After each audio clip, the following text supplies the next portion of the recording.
Bonjour à tous, bienvenue à ce nouveau webinaire Sonoscanner. Hop. Donc j'ai le plaisir d'accueillir aujourd'hui encore le docteur Hervé Picard qui nous fait l'honneur de nous accompagner sur cette session de cycle de webinaire consacré à l'échographie en médecine générale. Nous allons passer une heure formidable ensemble en alliant à la fois théorie et pratique et nous allons essayer de répondre à toutes les questions que vous pouvez vous poser. Nous avons vu la dernière fois avec le docteur Picard une initiation à l'échographie abdominale, où on a pu voir les différents organes, le rein, la vésicule, le foie, la vessie. Aujourd'hui, avec l'hiver qui commence et les maladies infectieuses des bronches qui s'annoncent, nous avons pensé qu'il était judicieux de parler de l'échographie pulmonaire. Et donc, nous allons voir aujourd'hui comment mettre en pratique les diagnostics liés aux maladies du poumon grâce à un échographe. La semaine prochaine, le dernier webinaire de ce cycle d'échographie en médecine générale sera consacré à la phlébite et à des cas concrets qu'on peut rencontrer en cabinet de médecine générale. Alors, les trois objectifs que nous avons avec ces webinaires sont tout d'abord, bien sûr, de vous apporter des informations que vous recherchez, que ce soit à la fois des informations pratiques ou des informations de mise en situation. Ensuite, nous avons développé un plateau technique qui permet de vous montrer comment, en pratique, utiliser l'échographe au quotidien. Où est-ce que vous devez poser la sonde, qu'est-ce que vous recherchez, et comment ça se passerait dans votre cabinet si vous n'êtes pas encore équipé. Enfin, nous concevons ces webinaires comme des moments interactifs, et donc n'hésitez pas à interagir avec le chat qui se trouve sur la droite de votre écran, à nous poser des questions que nous transférons au docteur Picard, comme nous avons pu faire la dernière fois. Et voilà, on cherche vraiment à avoir une bonne communication pour que vous puissiez tirer tout le maximum de ce moment privilégié que nous passons ensemble. Nous en profiterons aussi pour vous passer des petites enquêtes pour vous demander, par exemple, si vous êtes équipé d'un échographe ou non. C'est une information qui peut être intéressante pour le docteur Picard, pour qu'il sache, qu'il connaisse son auditoire et qu'il puisse adapter éventuellement son discours. Sonoscanner, un petit mot sur Sonoscanner, parce que vous êtes nombreux aujourd'hui à nous avoir rejoints depuis la dernière fois, donc je vais être bref là-dessus, mais je pense que c'est important de savoir que Sonoscanner est un spécialiste de l'échographie innovante depuis le début. Dans son ADN, l'innovation est chevillée au corps chez Sonoscanner, puisque le fondateur de la société, Bruno Richard, a inventé la sonde convexe dans les années 80. Et depuis, nous n'avons eu de cesse de progresser, d'innover. Nous avons été le premier fabricant à proposer des échographes portables munis du 3D 4D. Nous sommes à ce jour toujours le seul fabricant à avoir une gamme complète avec des ultra-portables qui intègrent le Doppler pulsé, qui pour nous est extrêmement important, une caractéristique extrêmement importante d'un outil diagnostique complet. Grâce à cette tradition d'innovation, nous avons pu développer une gamme constituée de 3 échographes dédiés à la médecine générale. Donc il y a l'échographe premium, le haut de gamme, l'Orcheo XQ, un peu la Rolls-Royce des échographes en médecine générale. L'échographe portable, Orcheo Lite, qui trouve parfaitement sa place en cabinet, puisqu'il intègre une imagerie haute définition, une résolution aussi sur 12 bits, à des rapports patients intégrés, ce qui fait que vous avez vraiment un gain de temps au quotidien. Et enfin, notre best-seller, qui est plébiscité en médecine générale dans les cabinets, l'échographe Ulight. C'est un échographe ultra portable, et l'intérêt de ce type d'appareil, qui est extrêmement simple d'utilisation, que vous avez la même capacité diagnostique qu'un échographe traditionnel, et vous allez pouvoir l'utiliser soit en cabinet, soit à domicile, soit en visite d'EHPAD. Donc c'est vraiment un usage très polyvalent. Et nous avons décidé aujourd'hui de faire notre partie pratique sur cet échographe, donc vous verrez au réel ce que ça donne au quotidien. Donc ces appareils sont particulièrement adaptés au marché français, hein. Nous sommes constructeurs français, donc nous avons écouté vos demandes, et ils rencontrent un bel écho auprès de vous. Nous en remercions, parce que nous avons équipé plus de 240 médecins lors de l'année écoulée, et nous continuons de vous accompagner dans votre équipement. Alors, si vous pouvez me mettre le diaporama. Voilà, donc comment se passe l'utilisation d'un échographe en médecine générale? Quels sont les principaux avantages que le médecin en ressort? Tout d'abord, ce que vous nous dites à travers le club utilisateur où nous échangeons, c'est que c'est un véritable enrichissement de votre pratique clinique. Vous allez aller plus loin que la simple palpation. Vous allez pouvoir voir à l'intérieur du corps du patient en temps réel et sans risque pour le patient. Vous apportez ainsi un meilleur service à vos patients qui vont pouvoir avoir une information directe et instantanée grâce à votre échographe. C'est-à-dire que souvent, on entend des médecins qui se plaignent pour des douleurs abdominales qui nécessitent une écho en urgence, de devoir passer un quart d'heure au téléphone pour avoir un rendez-vous dans 3 semaines chez le radiologue. Ben, si vous avez un échographe, il y a de fortes chances que vous pourrez soit rassurer le patient suite à une écho, soit l'orienter vers des urgences avec un diagnostic préétabli. Enfin, l'échographie aujourd'hui représente un investissement maîtrisé. Pour environ 300 € par mois, vous bénéficiez d'un échographe de dernière génération avec tous les Dopplers, et ce qui représente environ, pour équilibrer cet investissement, une cotation de 1 à 2 actes d'écho par semaine. Alors, ce qui est formidable, c'est grâce à l'expérience que nous avons dans ce domaine, avec les médecins référents avec qui nous travaillons, nous avons pu établir 4 indications principales en médecine générale, qui sont des indications à la fois récurrentes, c'est des questionnements fréquents que vous êtes amenés à vous poser, et qui, à l'échographie, sont simples d'y répondre. C'est à la fois des épanchements, des dilatations des reins, des questions qui se posent au niveau d'une phlébite, d'un nodule thyroïdien. Et ce qui est intéressant, c'est de réfléchir à ces indications suivant 3 catégories. C'est-à-dire, vous avez des cas d'urgence, typiquement une phlébite. Il faut savoir s'il y a un thrombus ou non. Des situations de prévention sur des patients tels à risque. Est-ce qu'il y a un risque d'anévrisme aortique ou non? L'échographe vous permet d'apporter ces réponses-là. Et vous allez pouvoir aussi, sur des patients qui souffrent par exemple de douleurs articulaires, je pense à l'épaule, principalement, en cabinet de médecine générale, grâce à l'échographie, monitorer une inflammation, typiquement, et pouvoir adapter votre traitement à ce que vous aurez vu à l'image. Donc, c'est vraiment un vaste choix d'application, un vrai bénéfice pour vous et pour le patient. En pratique, le déploiement de l'échographie en médecine générale est extrêmement simple. Il se passe en 3 temps. Tout d'abord, une installation personnalisée à travers nos ingénieurs conseils qui vont raccorder votre échographe à votre dossier patient, à votre imprimante, à votre réseau, pour vraiment vous faciliter l'usage au quotidien. Une formation pratique et continue. Et c'est ça qui est génial avec l'échographie, c'est-à-dire que vous allez commencer à faire de l'échographie, et ça, le docteur Picard en parle très bien, en regardant éventuellement un organe, 2 organes, et petit à petit, vous allez progresser dans ce domaine-là et élargir votre champ de compétences en échographie. Et enfin, comme nous disions précédemment, aujourd'hui, la situation est très claire en médecine générale. Il vous est possible de coter des actes d'échographie à la place d'un acte d'une consultation de médecine générale. La seule obligation que vous ayez sera de remettre au patient un rapport détaillé avec une image. Et donc nous avons pris en compte ces contraintes-là pour proposer sur nos machines des rapports préétablis. Enfin, et j'en ai fini, qui mieux que des médecins pour parler de l'échographie. À travers notre club utilisateur, nous avons beaucoup de retours de médecins qui utilisent au quotidien l'échographie, soit pour des situations d'urgence, soit pour des situations de recherche d'indications, d'aller plus loin dans le diagnostic. Et j'en profite pour saluer le docteur Méheux, qui je crois est avec nous ce soir, à travers le chat, qui est le président du club utilisateur. Et voilà, je sais qu'il est c'est un ardent défenseur de l'échographie. J'en profite pour le saluer au nom de toute l'équipe. Voilà, merci beaucoup. Je laisse la parole au docteur Picard, qui va vous présenter un exposé passionnant sur l'échographie pulmonaire. Merci. Merci beaucoup. Rebonsoir à tous. L'échographie pulmonaire. Voici le plan. Alors, j'ai juste un problème technique, c'est qu'avec les lentilles de contact, je ne vois pas mon diaporama. Donc, je vais peut-être rapprocher un petit peu, me rapprocher de l'écran tout en restant visible pour vous. Voilà, comme ça, c'est pas mal. Donc, l'échographie pulmonaire en tant qu'écho-diagnostic, quel niveau de preuve? Qu'est-ce qu'on peut en attendre? Comment ça marche? quelles sont les principales images à retenir et surtout comment l'on raisonne.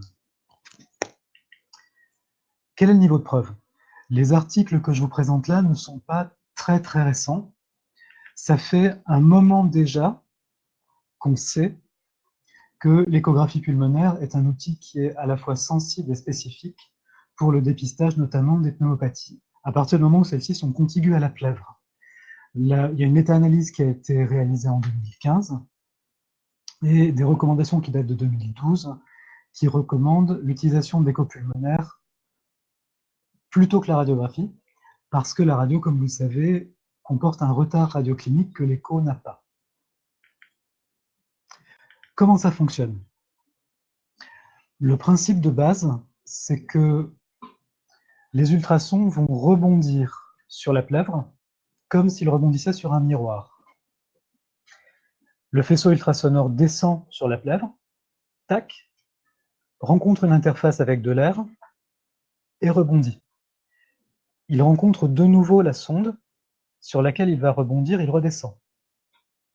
Il rencontre de nouveau la plèvre, il rebondit, il redescend, et il fait ainsi des allers-retours entre la sonde et la plèvre. Et donc, ce qu'on va voir en échographie pulmonaire, c'est pas du tout le poumon. Ce qu'on va voir, ce sont des artefacts. Et tout le raisonnement de l'échographie pulmonaire consiste à interpréter des artefacts. Vous allez voir plus précisément ce que ça donne. Ici, on a posé une sonde, en l'occurrence une sonde convexe, sur le thorax d'un patient. On voit deux ombres, deux cônes d'ombre qui sont des cônes d'ombre d'absorption, qui sont l'ombre des côtes. Entre les deux, on voit ces zones blanches-grises dans lesquelles il y a comme des lignes qui se répètent. Alors, on parle parfois du bad sign. Je vous le montre rapidement. Les cônes d'ombre, la plèvre, le fameux signe de la chauve-souris, avec les deux ombres. Et vous voyez que ces traits rouges qui correspondent à des lignes hyperéchogènes qui se répètent à intervalles réguliers à distance de la plèvre. Si on regarde bien, c'est à peu près la même distance entre ces lignes qu'entre la plèvre et la partie de la sonde qui est réfléchissante, qui est un petit peu plus profonde que l'interface sonde-peau. Vous le verrez mieux tout à l'heure sur un patient. C'est beaucoup plus visible sur une image mobile que sur une image fixe. Ces lignes sont ce que l'on appelle des lignes A. Qu'est-ce que ça veut dire, une ligne A? Ça veut dire le faisceau ultrasonore rencontre la plèvre, il rebondit, il revient à la sonde, qui reçoit un écho et qui dit « Tiens, il y a une interface à cette distance-là, je vais tracer un point. » Puis ça repart, ça rebondit, ça fait donc deux fois la distance. La sonde, en quelque sorte, se trompe, elle se dit « Tiens, il y a une interface à double distance, je vais tracer un point aussi. » Et ainsi de suite. Les lignes A sont donc bien des artefacts qui correspondent à des, entre guillemets, erreurs de la machine qui croit qu'il y a des interfaces alors qu'en fait, il n'y a qu'une seule interface, c'est la plèvre, et des phénomènes de rebondissement et d'écho successifs entre la plèvre et la sonde. En d'autres termes, si vous voyez des lignes A, ça signifie que derrière la plèvre, derrière l'interface, il y a de l'air. Est-ce que ça veut dire qu'il y a du poumon? Pas forcément. Si vous aviez un pneumothorax, vous auriez exactement les mêmes images. Un poumon de pneumothorax, c'est un poumon plein d'air. Ça fait le même phénomène de réflexion et de réflexion à n'en plus finir, et ça donne les mêmes lignes A. En revanche, alors, j'y reviens dans un instant, en revanche, un poumon plein d'eau, un poumon d'œdème aigu du poumon ou un poumon de pneumopathie, ça donne pas ça, parce que justement, il commence à y avoir à l'intérieur du parenchyme pulmonaire, au contact de la plèvre, du tissu qui peut transmettre les ultrasons, donc quelque chose passe et des échos commencent à revenir. On parle peu souvent en échographie du mode M, et je pense que c'est dommage, notamment parce qu'en échographie pulmonaire, ça rend de grands services. Le mode M, on le reverra tout à l'heure, ça consiste à tracer une ligne, ici la ligne orange, dans votre image échographique, et à regarder, c'est la partie inférieure de l'écran, à regarder comment, dans le temps, change l'image à cet endroit précis, sur cette coupe. C'est donc une tranche d'écho dynamique dans le temps. Ce signe-là s'appelle le signe du sliding sign, seashore sign, le signe du bord de plage. Pourquoi? Parce que vous voyez bien que la partie basse de l'image du mode M, on a l'impression d'avoir des petits grains de sable. Tandis qu'à la partie haute, ça ressemble à un code barre. C'est complètement linéaire. L'interface entre les deux, c'est la plèvre. Qu'est-ce qui se passe en fait? Lorsque le patient respire, les deux feuillets de la plèvre glissent l'un sur l'autre. Et ce glissement-là, on le verra sur le patient, ce glissement-là se voit. C'est extrêmement important parce que si vous voyez des lignes A et un signe du glissement, vous pouvez répondre à une question, le poumon est à la paroi. Il y a de l'air, et cet air-là, il est bien contenu dans un poumon puisque je vois les feuillets pleuraux glisser. De la même manière, s'il y a du poumon qui glisse, vous le verrez en mode M, si vous avez du mal à le voir en mode B, en ayant ce signe du bord de plage où on voit bien qu'une partie est plus mobile dans le temps parce que ça glisse, tandis qu'une autre partie ne glisse pas. Les images pathologiques et la manière dont on raisonne. J'ai marqué en haut d'où j'avais extrait ces images. Je me glisse un petit peu par là pour que vous puissiez voir. Au milieu, vous avez des images en queue de comète, ce que l'on va appeler des lignes B, c'est-à-dire des images qui descendent très profondément et qui correspondent à un poumon entre guillemets mouillé. S'agit-il d'une pneumopathie? S'agit-il d'un poumon avec une pathologie interstitielle? S'agit-il d'un œdème aigu du poumon? On n'en sait rien à ce stade. Ce qui est sûr, c'est qu'il y a suffisamment de liquide ou de condensation dans ce poumon pour que les échos traversent et ne fassent pas que rebondir. Ce que vous avez enfin en bas, c'est une image de pneumopathie, de condensation pulmonaire. On parlera d'hépatisation pulmonaire, c'est-à-dire que le poumon se met à ressembler à du foie. Typiquement, je vous montrerai une image tout à l'heure, lorsqu'il y a une pneumopathie avec un épanchement pleural, là le diagnostic est très facile puisque l'épanchement pleural laisse passer complètement les ultrasons et derrière, on va voir le poumon. Hop. Ici, par exemple, vous avez une magnifique pneumopathie dans un épanchement. On voit bien, Étienne, peut-être je vous laisse montrer avec la flèche le poumon, le parenchyme pulmonaire qui est ici, de forme triangulaire, et tout autour, l'épanchement.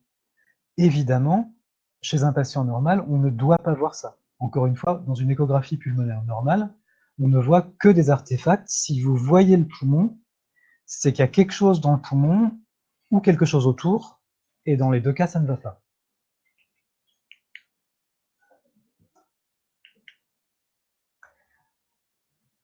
Ici, c'est une image dynamique. Je vous laisse passer la vidéo, Étienne. C'est un signe très particulier, spécifique au pneumothorax, qui s'appelle le point de poumon, ou lung point. On va repasser la vidéo un petit peu en boucle. Si vous regardez bien, dans la partie gauche de l'image, on voit glisser la plèvre.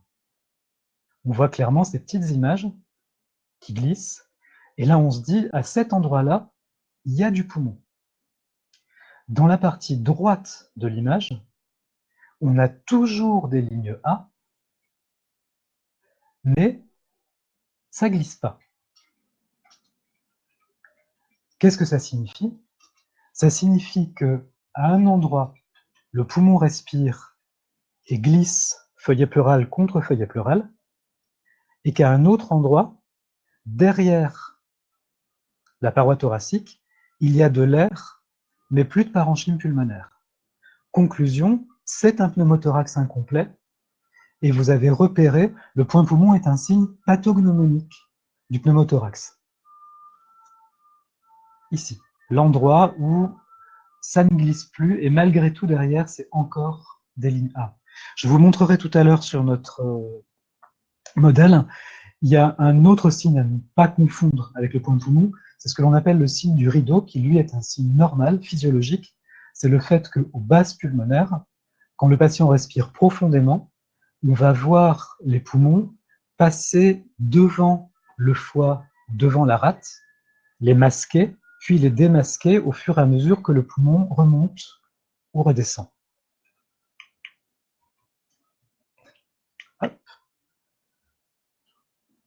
Alors, comment on raisonne? Vous avez ici un tableau qui est un petit peu compliqué, et encore une fois, grâce à mes merveilleuses lentilles de contact que je n'arrive pas à lire. Mais globalement, ça, c'est le raisonnement de base. Est-ce que je vois un glissement pleural, oui ou non? Ça va être la première question. Si je vois un glissement, le poumon est à la paroi. Si je ne vois pas de glissement, c'est pas normal. Si je ne vois pas de glissement, qu'est-ce que ça peut être? La première hypothèse, ça va être pneumothorax. Si je trouve un point poumon, j'ai la réponse. C'est un pneumothorax. Maintenant, si je vois un glissement, qu'est-ce que je vois derrière le glissement? Est-ce que je vois des lignes A, des lignes B ou de la condensation? Si je vois des lignes A et un glissement, a priori, c'est du poumon sain qui respire. Tout va bien. Attention cependant, s'il y a une pneumopathie qui est profonde et qui ne vient pas toucher la plèvre, qui n'est pas contiguë à la plèvre, comme on ne pénètre pas avec nos ultrasons dans le poumon, on ne verra rien. La bonne nouvelle, c'est que dans les études, plus de 90% des pneumopathies communautaires, donc l'immense majorité, ont au moins un point de contact avec la plèvre, ce qui fait qu'on va les voir échographiquement. Si vous avez des lignes B, vous avez un poumon entre guillemets mouillé. On ne va pas raisonner de la même manière, c'est comme une auscultation. On ne va pas raisonner de la même manière si le poumon est mouillé partout, à droite comme à gauche, ou s'il y a une zone bien particulière où c'est mouillé. Si vous avez des crépitants bilatéraux chez un patient avec des grosses jambes, qui vous paraît un peu en surcharge et qui est connu pour être insuffisant cardiaque, vous pensez œdème aigu du poumon, subœdème du poumon. Bah, vos lignes B, ça va être l'équivalent échographique en plus sensible de vos crépitants. Au contraire, si vous avez un foyer de crépitant isolé au milieu d'un poumon alors que le reste est clair, vous allez plutôt penser pneumopathie, surtout si le patient a de la fièvre. Encore une fois, un point très important pour moi, c'est que ce que nous faisons ici, c'est de l'échographie clinique, c'est-à-dire que l'échographe est le prolongement de votre main, de vos yeux. Comme un stéthoscope du XXIe siècle, nous ne sommes pas des radiologues. Nous n'allons pas faire un examen complètement systématique avec un niveau de compétence très affiné parce que nous avons fait des dizaines de milliers d'examens. C'est pas ça qu'on nous demande et c'est pas ça qui nous rend service. Les pneumologues, certains d'entre eux en tout cas, sont extrêmement pointus sur l'échographie pulmonaire et utilisent des protocoles où ils peuvent aller très finement détecter si c'est plutôt interstitiel, plutôt alvéolaire. On n'en est pas là. Nous, on est sur des choses simples. Globalement, pneumothorax ou pas, poumon à la paroi ou pas, il y a une condensation ou pas, il y a un épanchement pleural ou pas. S'il y a une condensation, elle est plutôt en faveur d'un foyer infectieux ou de quelque chose de l'ordre de l'œdème du poumon. Et ça, vous allez voir, c'est très facile d'y répondre. Comment on raisonne? En plus simple. En plus simple, ça donne ça. J'ai un glissement pleural et des lignes A des deux côtés, je considère mon examen comme normal. J'ai un glissement pleural et des lignes B des deux côtés, dans tous les champs, jusqu'à preuve du contraire, c'est un œdème aigu du poumon, ou en tout cas, c'est quelque chose, c'est une pathologie qui fait un poumon humide des deux côtés. Vous pourriez avoir ça sur une pneumopathie bilatérale et massive. Si j'ai d'un côté un glissement pleural des lignes A et de l'autre côté des lignes B, surtout si c'est isolé à une hauteur particulière du poumon, je vais penser foyer isolé de pneumopathie. Enfin, il n'est pas rare que les patients aient une petite lame d'épanchement pleural qui, comme vous l'avez vu sur les images précédentes, se voit extrêmement bien. Donc, quand on voit la lame d'épanchement pleural et le poumon commencer derrière, c'est sûr, c'est la pneumopathie.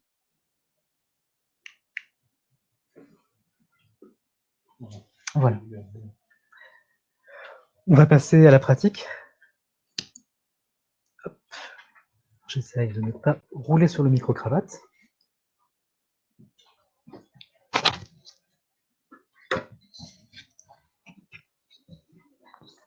Voilà, merci docteur, on va s'installer pour le live.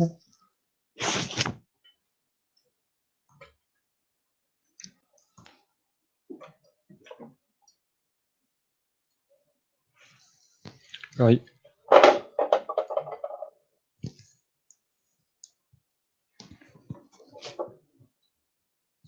Je vais en profiter pour envoyer des petites questions pour nos prochains webinars, des informations qui nous seront utiles pendant que vous vous installez.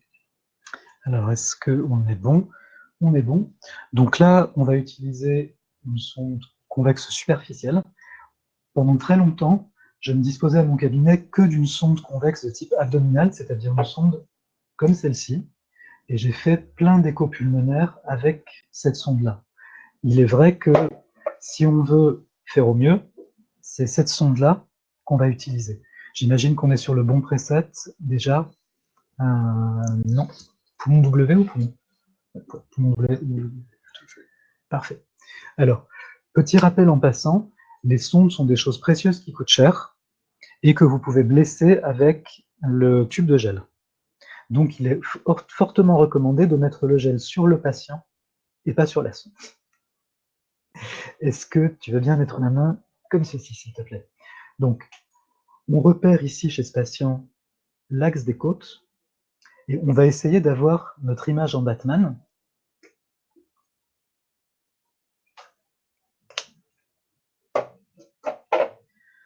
Comme toujours, pour savoir dans quel sens je m'oriente, si je suis perdu, je mets un peu de gel sur mon doigt. Je regarde si on voit.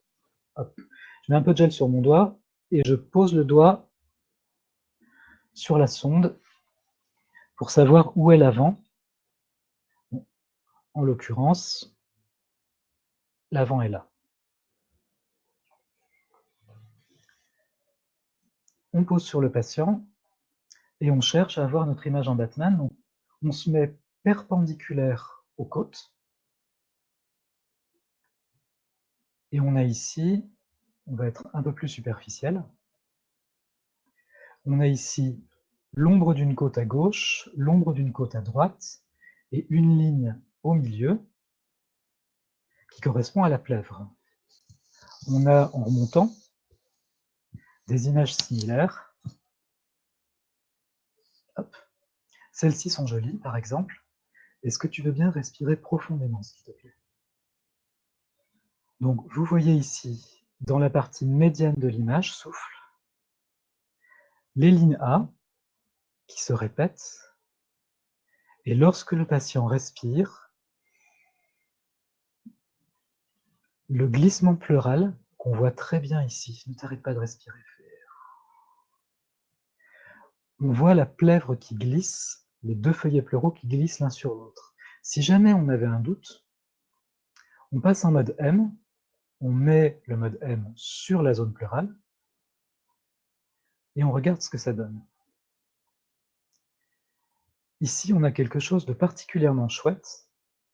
On a le pouls pulmonaire. Je ne sais pas si vous parvenez à le voir parce que c'est subtil, mais dans la partie granuleuse, dans la partie plage de notre image du bas, il y a par moments toc, toc, toc, comme des barres qui apparaissent. Alors là, je suis sorti de la plèvre, m'y revoilà. Ces barres, ces impacts, correspondent aux pulsations cardiaques qui sont transmises au parenchyme pulmonaire et qui le font vibrer. Donc là, on a en haut des côtes barres, en bas du sable, et du sable qui plus est avec un pouls pulmonaire. on a des lignes A qui se répètent, ici. Dans cette zone-là du poumon du patient, je peux affirmer deux choses. Derrière la plèvre, il y a de l'air, et cet air, il est contenu dans du parenchyme pulmonaire qui est à la paroi. On va du coup scanner le long jusqu'en haut du poumon, toujours en restant le plus possible perpendiculaire aux côtes. Ici, ça glisse, pas de problème. Je descends. Ah, là, ça glisse plus du tout. Là, j'ai un organe. Là, ça se met à glisser.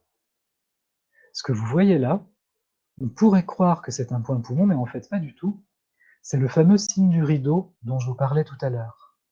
C'est-à-dire qu'on voit glisser la plèvre quand le patient respire, qui vient masquer le parenchyme hépatique qui est juste en dessous. Comme un rideau glisse devant quelque chose. Là, vous pouvez affirmer que le poumon est à la base et qu'il n'y a pas d'épanchement. Sinon, vous auriez également une petite ligne noire anéchogène correspondant à l'épanchement. Donc, on ne va pas scanner tout le patient, mais le principe dans le protocole est de regarder un peu partout, et surtout, dans le cas de l'échographie clinique, d'avoir d'abord écouté le patient, et si vous avez un foyer de crépitant, des foyers de crépitant, c'est bien évidemment par là que vous allez regarder pour vous demander s'il y a ou non condensation. Alors, une autre chose qu'on peut faire avec ce patient, je ne sais pas si cette sonde-là me le permettra, mais on va essayer. Probablement pas en profondeur. Alors, on va changer de sonde. Je vous disais qu'on peut tout à fait réaliser une échographie pulmonaire avec une sonde abdo. Il faut être en réglage superficiel.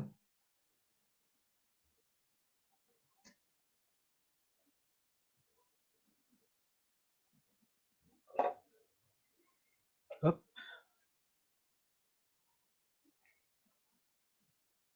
Et là, évidemment, mettre la profondeur au minimum. On retrouve, c'est moins beau, mais on retrouve quand même les ombres costales et on retrouve quand même le glissement pleural. Quand on descend, on retrouve, je manque un petit peu de gel, hop. Ici, on est sur du foie. Ici, on est sur du poumon. Ligne A, ça glisse. Il y a une côte qui nous embête, mais on est bien obligé de faire avec.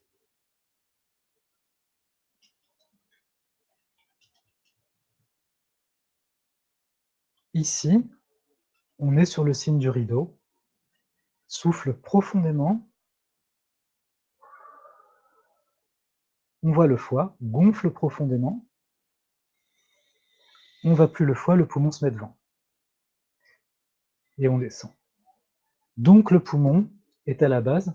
Le poumon droit de ce patient, sous réserve d'avoir examiné les autres champs pulmonaires, ce que je ne fais pas pour avoir le temps de répondre à vos questions et d'avancer sur d'autres choses. On voit plusieurs ombres costales, de la plèvre. Si je me mets en mode M, je vois le pouls pulmonaire et je vois le signe de la plage. OK, poumon à la paroi. Alors chez ce patient qui est un marathonien, on a un cœur qui est lent et c'est vrai que ça peut être intéressant quand on se met en mode profond de jeter un coup d'œil sur le cœur du patient. Alors, je ne vous parle pas ici de faire de l'échographie cardiaque, j'en suis moi-même complètement incapable. Je vous parle juste de jeter un œil sur le cœur pour avoir une idée de la dynamique cardiaque et de la présence ou non d'un épanchement péricardique. La fenêtre la plus facile, c'est la fenêtre sous-hépatique. Vous enfoncez la sonde sous la xiphoïde du malheureux patient. Il faut lui demander si ça ne fait pas mal. Ça va? Ça va. Et vous voyez très bien, ici, les cavités cardiaques qui bougent.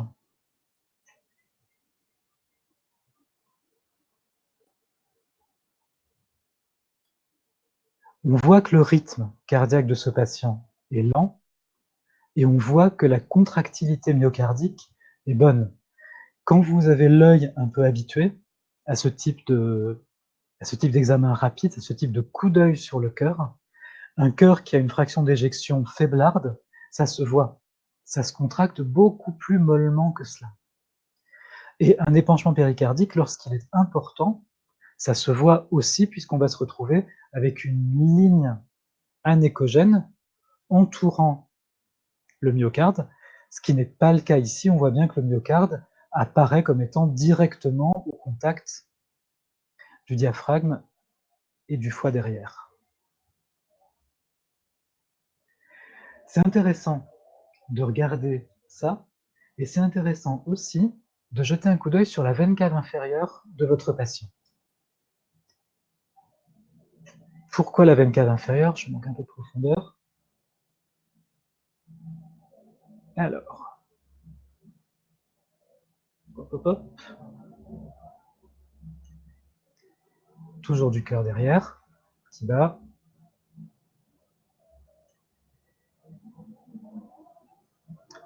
Pourquoi la veine cave inférieure? Parce que c'est un bon indicateur du degré de réplétion volémique du malade. Une veine cave inférieure normale est une veine cave inférieure qui respire, qui se collabore presque, mais pas tout à fait, lorsque le patient respire, et qui gonfle au rythme de la respiration. Alors, chez lui, j'ai un peu du mal à la trouver parce qu'il a probablement dîné, donc je vais être obligé d'appuyer un peu fort. Mais chez la plupart des patients, vous la trouvez assez facilement. En fait, ça se coupe ici, jusqu'à preuve du contraire, c'est pulsatile, c'est l'aorte. Donc la cave va être à gauche. Ici, respire profondément.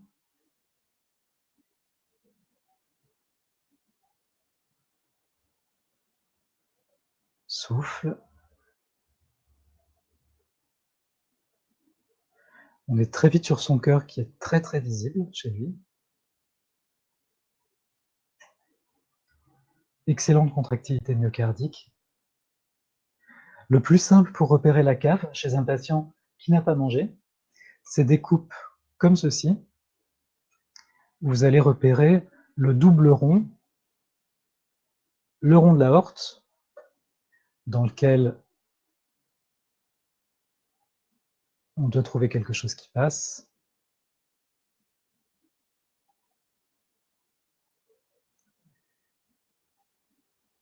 Et le rond de la cave, dans lequel on doit aussi trouver quelque chose qui passe.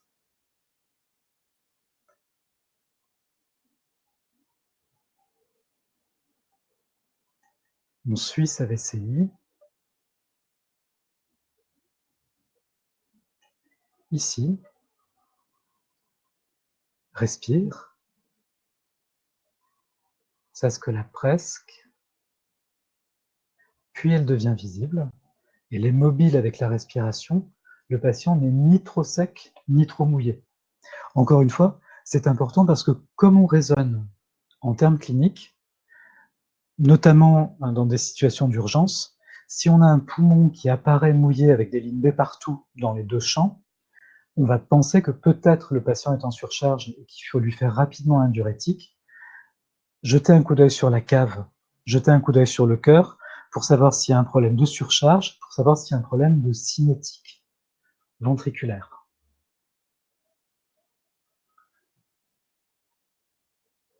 Voilà en peu de mots ce qu'on peut dire sur l'échographie pulmonaire. Je pense qu'on peut passer aux questions si vous en avez. Merci.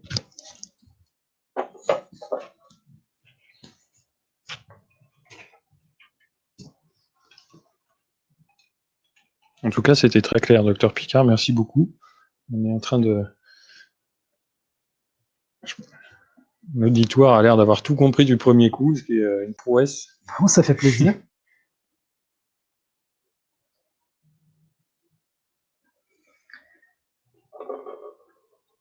Bon, j'en profite pour regarder son autre poumon, des fois qu'on aurait la chance qu'il ait une pneumopathie et qu'on puisse montrer quelque chose de joli. Mais je suis pas sûr, il a l'air en très bonne santé, ce monsieur. Une question du docteur. Oui. Le docteur qui est surpris de voir que vous utilisez la sonde abdo en position transverse et non a priori parallèle à la veine cave inférieure. Alors, il a entièrement raison. Je l'ai utilisé en position transverse parce que j'arrivais pas à la voir bien en position parallèle à la VCI, parce qu'il y avait des interpositions digestives. Mais effectivement, la position classique, c'est d'être dans l'axe de la veine cave inférieure. On voit donc un tuyau long et noir que l'on voit respirer. Pardon, que l'on voit respirer comme ceci. Donc là, je me suis mis en transverse uniquement parce que le patient a dîné et je la trouvais pas bien. Mais si on essaye de mieux faire, peut-être avec la sonde abdo pour le coup, normalement, la position normale, c'est bien évidemment ça.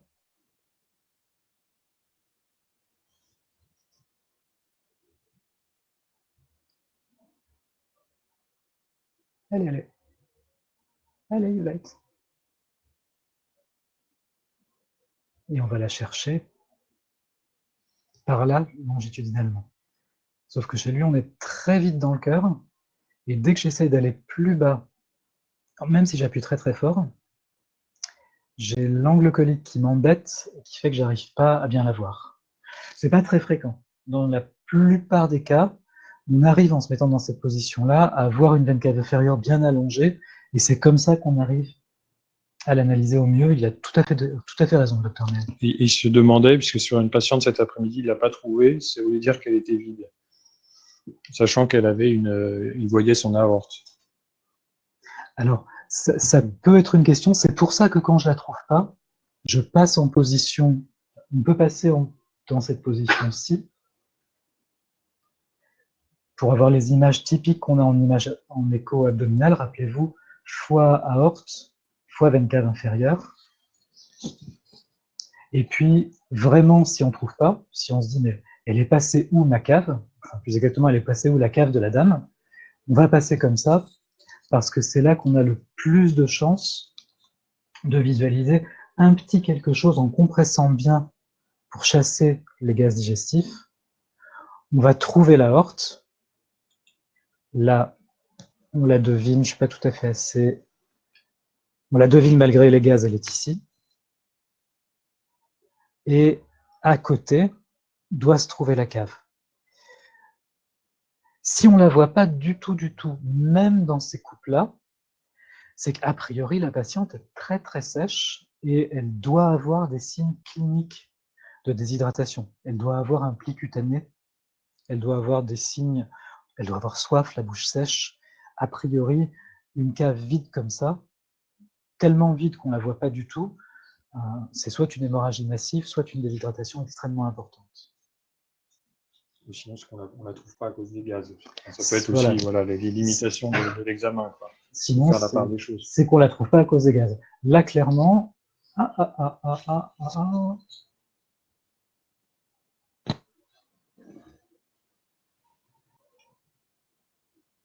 on peut après tricher en essayant de passer entre deux côtes. Merci.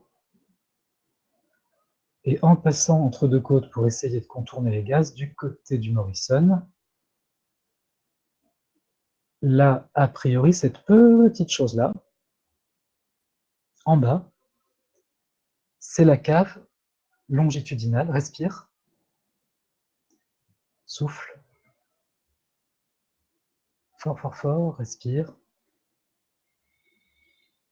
Voilà. ça bouge avec les mouvements du patient. Là, je suis pas dans une position idéale puisque je l'attrape par en haut en me glissant entre deux côtes. Mais on arrive quand même à la voir, comme disait le docteur Maheu, dans le bon axe, c'est-à-dire dans son axe longitudinal. D'accord. Il y a le docteur Dominique qui se demande en cas de suspicion de pneumothorax, quelle est la CAT simple, écho en pratique en visite au domicile du patient? Alors, en cas de suspicion de pneumothorax, d'abord auscultation, percussion. On ne va pas perdre les bons réflexes. On va essayer voir s'il y a une hypersonorité. Et la conduite à tenir simple, ça va être de scanner les deux poumons. Personnellement, pour les pneumothorax, j'ai tendance à préférer les scanner en position assise parce que la bulle va avoir tendance à monter. Quand ils sont en position de décubitus comme ça, on verra plutôt le pneumothorax en antérieur, là où monte l'air. Et on va scanner systématiquement en cherchant des zones où il y a des lignes A et pas de glissement. Donc, on va vraiment être complètement systématique. Je veux voir, je rappelle une phrase du professeur Bourgeois, qui a été mon maître et pour qui j'ai beaucoup d'admiration, qui disait avec son accent du Midi, quand tu examines un organe, tu entres dans l'organe et tu sors de l'organe, sinon tu l'as pas entièrement vu. C'est la même chose. Quand on recherche un pneumothorax, il faut avoir regardé tout le poumon. Or, le poumon, c'est un gros organe, donc il faut être sûr qu'on a vu le signe du rideau en bas, ici. On est sûr qu'on a vu le poumon jusqu'à sa base, et puis il faut monter, monter, monter, pour être sûr qu'on l'a vu jusqu'à l'apex, et faire ça, ce que font les gérontistes souvent, c'est 1, 2, 3 devant, 1, 2, 3 latéral, et 1, 2, 3 derrière, en tournant le patient ou en l'asseyant. Ça permet d'avoir vu à peu près tout le poumon, et si aux 9 endroits, il y a des lignes A, un signe du glissement, a priori, pas de pneumothorax ou pneumothorax minime. S'il y a un endroit où vous avez des lignes A et pas de glissement, jusqu'à preuve du contraire, c'est un pneumothorax, et là, vous cherchez le point poumon qui va correspondre à la zone de jonction entre le pneumothorax et le parenchyme pulmonaire normal. Très clair, merci. Alors, je ne sais pas s'il y a d'autres questions de vos collègues en ligne. J'en profite pour remontrer son cœur parce que c'est vrai qu'on a de la chance, ce patient est particulièrement échogène au niveau du cœur.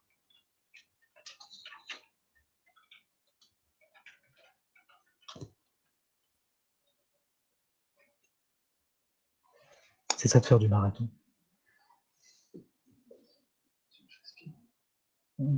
C'est tout doux. Alors, encore une fois, l'écho-cœur est une technique qui peut nous apprendre une quantité incroyable de choses. Moi, je n'ai pas la prétention de savoir la faire, je ne suis pas encore formé et je n'ai pas encore acheté de sonde cardio. En revanche, avec une sonde abdo simple, on peut au moins répondre à deux questions. Y a-t-il un épanchement péricardique? Et la cinétique ventriculaire me paraît-elle décente? On n'ira pas bien au-delà de ça, mais c'est vrai que souvent, en médecine générale, on est devant des tableaux où on a besoin de réponses qui vont être binaires ou ternaires. Ça va être c'est sûr c'est oui, c'est sûr c'est non, ou je sais pas trop. Typiquement sur la cinétique ventriculaire, j'ai un patient qui a des lignes B partout dans les poumons, qui est dyspnéique, qui a des grosses jambes. La cave me paraît un peu pléthorique, elle respire plus. Je mets la sonde côté cœur et je vois un pauvre petit cœur qui bat mollement. Je me dis ok, j'ai ma réponse, c'est un œdème aigu du poumon sur insuffisance cardiaque. Je fais les diurétiques, j'envoie aux urgences. A contrario, j'ai un cœur qui me paraît battre de façon bien tonique et une veine cave qui respire bien. A priori, le patient n'est pas pléthorique. Si j'ai des lignes B dans les deux champs pulmonaires un peu partout, là, ça va me faire me poser des questions. Est-ce que c'est une pneumopathie bilatérale? Est-ce que c'est un syndrome interstitiel bilatéral sévère? Je vais passer la main. Et c'est une des choses que j'aime à répéter parce que ça me paraît essentiel en échographie clinique. Il n'y a aucune honte et aucun problème à dire j'ai posé la sonde, j'ai regardé, et ben j'en sais rien, je demande un examen à un radiologue. Au contraire, on vous reprochera jamais d'avoir dit « je ne sais pas, je fais faire l'écho par un radiologue, je ne sais pas, je fais faire un scan ». En ce qui me concerne, parce que des écopulmes, j'en ai fait quelques centaines, quand je ne sais pas sur une écopulme, je vais direct au scanner. Mais quand on débute, on peut très bien dire on ne sait pas sur une écopulme, on va direct au radiologue. Vous prenez le risque que ce coquin de radiologue vous fasse une radio de thorax, parce qu'il a l'habitude de faire ça. Vous prenez notamment ce risque si vous êtes à l'hôpital et que vous travaillez aux urgences, c'est que vous demandez au radiologue de vous faire une écopulme. C'est un classique. Ils vont vous faire une radio de thorax au lit, du coup qui sera moche, ininterprétable, avec un retard radioclinique qui ne servira à rien. Donc, si vous avez un doute sur une écho pulmonaire, passez la main à un collègue plus expérimenté en écopulme, ou passez la main au radiologue en allant directement au scanner. Si l'état clinique du patient, encore une fois, il faut rester clinique, si l'état clinique du patient vous inquiète parce que vous avez l'impression qu'il n'est pas stable et que vous ne comprenez pas ce qui se passe dans ses poumons, les urgences. Mais c'est sûr que s'il a 38, une zone seulement avec des lignes B, le reste va bien, et que c'est la saison, vous avez le diagnostic. C'est une pneumopathie aiguë communautaire. Faut-il faire la radio de thorax dans ces cas-là? Je ne sais pas. Les recos ont plutôt tendance à dire que non, mais mes collègues au cabinet ont plutôt tendance à dire que oui pour avoir des images qui documentent, parce que tout le monde ne sait pas lire les écopulmes. Le problème, c'est que souvent, on arrive tôt, l'échographie est positive parce qu'elle n'a pas le retard radioclinique de la radio. En revanche, la radiographie va être négative. Si vous avez un foyer de ligne B qui crépite et de la fièvre, même si la radio de poumon est normale, c'est quand même, jusqu'à preuve du contraire, une pneumopathie qu'il faut traiter. La radio peut être en retard. De même, la radio sera en retard aussi sur la guérison, d'ailleurs. Le docteur Arnaud nous demande si vous conseillez l'examen assis, accès postérieur, ou uniquement décubitus. Moi, j'aime bien le faire assis. Très honnêtement, je n'ai pas regardé dans la littérature s'il y avait eu des comparaisons entre la version décubitus et la version assise en termes de performance. Le plus souvent, je le fais assis parce que je le fais juste après mon auscultation. Le patient est assis, je l'ausculte assis. Si mon auscultation est complètement normale et que je n'ai pas de point d'appel clinique vers les poumons, je ne ferai pas d'écho. Si mon auscultation est anormale, quelque chose m'embête au niveau des poumons, j'ai le U-Light qui est en permanence allumé juste à côté de mon divan d'examen, j'attrape la sonde et je fais l'échographie en passant par derrière, par les côtés.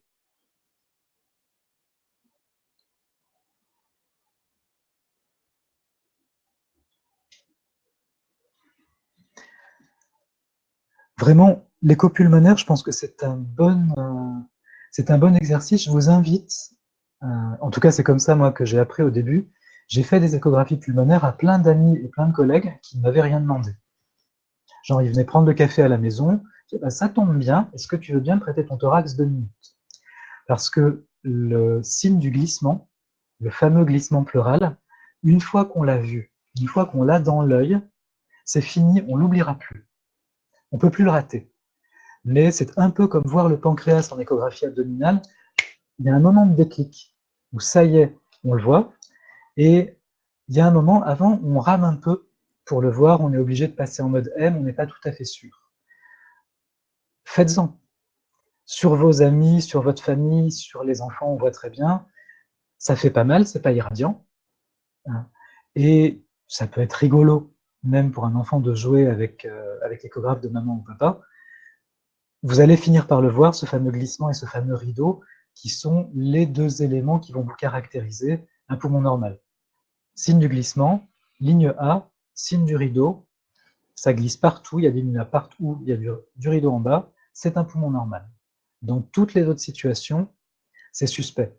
Parfois, on voit, je n'ai pas apporté des images ici, mais il y a une patiente pour laquelle j'ai diagnostiqué un poumon pas normal que je ne sais pas ce que c'est.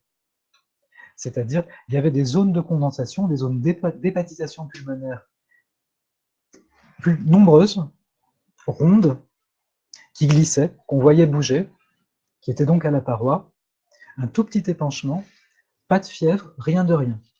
Scanner, diagnostic malheureusement, métastase pulmonaire, lâcher de ballon. Donc, quand on voit que c'est pas normal et qu'on ne sait pas, il faut évidemment pas tarder à passer la main à des gens dont c'est le métier de faire des images. Une question pour savoir quelles sont les images sur les bronchiolites et pneumopathies du nourrisson. Alors, je vais être peu compétent pour vous répondre parce qu'il se trouve que dans ma pratique, je ne fais pas de pédiatrie. Pour la pneumopathie du nourrisson, ça a été étudié, j'ai lu des articles, ça donne les mêmes images que la pneumopathie de l'adulte. Pour la bronchiolite, je suis tout à fait désolé, je devrais le savoir puisque je suis ici ce soir, mais en vrai, je ne le sais pas. Ceci dit, je pense qu'il y a eu des articles qui ont été faits et d'ici la prochaine fois, je vous promets de regarder.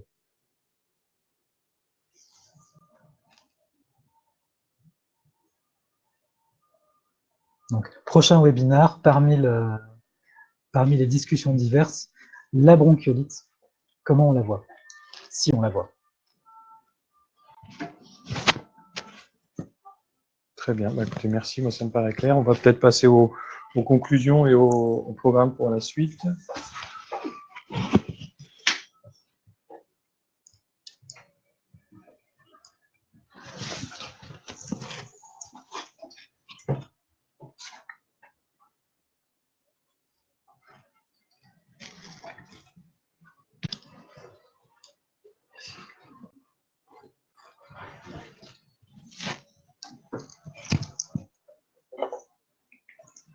Merci à tous, merci beaucoup au docteur Picard. Je crois que c'était vraiment très clair. On a pu faire le tour de la question de l'écho pulmonaire et je pense qu'avec pas mal d'astuces pratiques à mettre en place dans le cabinet. Alors, je vous invite pour aller plus loin à noter les dates du prochain webinaire. Donc, comme on le disait à l'instant, le prochain a lieu mercredi prochain à la même heure, sur la phlébite et sur des cas concrets rencontrés en cabinet. Donc, ce sera intéressant de voir un retour d'expérience là-dessus. D'ailleurs, je vous invite, on est en train de mettre en place le programme le second cycle des webinaires Sonoscanner et nous sommes à votre écoute. Donc, si vous avez des suggestions de thèmes qui vous tiennent particulièrement à cœur, d'informations que vous aimeriez recevoir à l'occasion de webinaires, n'hésitez pas à nous en faire part, nous envoyer un petit mail. Et voilà, sachez qu'on le prendra en compte et on essaiera de trouver une solution pour mettre au point ces webinaires. Vous êtes client de Sonoscanner, on vous remercie. On est toujours très heureux de vous retrouver, que ce soit à travers ces webinaires, à travers les ateliers. On vous a envoyé le programme de tous les ateliers que nous mettons en place sur le dernier trimestre. Donc n'hésitez pas à y venir, c'est toujours un plaisir de vous y retrouver. Et tous les conseillers, tous nos ingénieurs, le club utilisateur sont à votre disposition. Si vous n'êtes pas encore équipé d'un échographe, n'hésitez pas à nous demander un rendez-vous de présentation. On sera ravis de venir vous montrer nos différents systèmes et leur intégration dans votre cabinet, dans votre pratique clinique. Madame Berdichevski, qui a plus de 20 ans d'expérience dans l'accompagnement des médecins à l'échographie, est à votre disposition pour étudier votre projet et trouver une solution ensemble. Enfin, je vous rappelle que pour voilà, nos clients, dans le cadre du partenariat que nous avons, vous avez accès à tous ces webinaires en replay. Donc, si un jour, par malheur, vous ne pouvez pas être là en live, sachez que vous pourrez les revisualiser selon votre emploi du temps. Merci à tous. Merci Dr Picard. Merci à tous pour votre attention. Et à la semaine prochaine, alors. À la semaine prochaine.